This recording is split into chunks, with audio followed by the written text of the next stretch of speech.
Banyak orang yang percaya kalau punya koneksi atau jalur orang dalam, urusan karir pasti terjamin aman.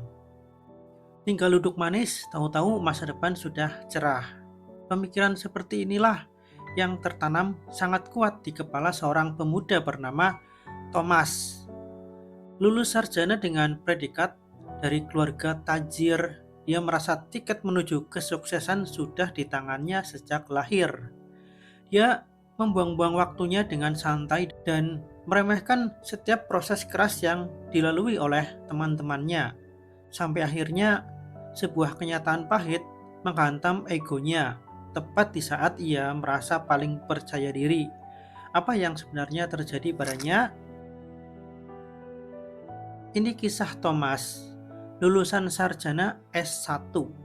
Dulu waktu wisuda, dia bahagia bersama teman-temannya, membayangkan semuanya pasti sukses. Namun, si Thomas ini ingin gap year.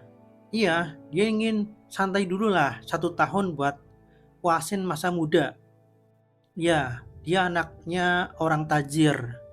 Orang tuanya PNS, jadi dia ngerasa mudah saja jadi PNS jalur orang dalam.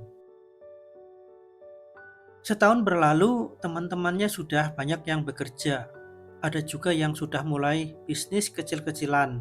Thomas yang kala itu masih nganggur menertawakan mereka. Dengan sinis dia bilang, "Yah, hidup kalian susah. Harusnya nikmatin masa muda dulu sebelum jadi budak korporat kayak gue nih. Udah keliling Indonesia."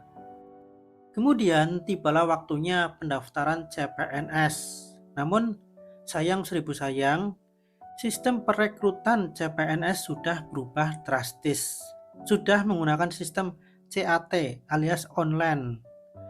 Bapaknya pun bilang akan berusaha mencari celah.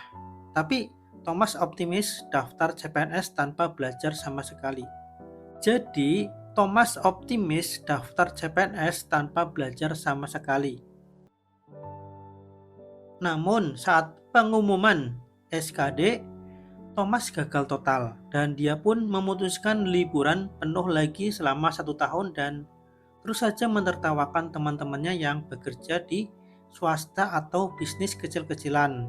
Tapi dia sangat gengsi dan minder bila ketemu teman-temannya yang sudah sukses bisnisnya atau kerja di BUMN atau PNS, sehingga dia tak pernah ikut reuni.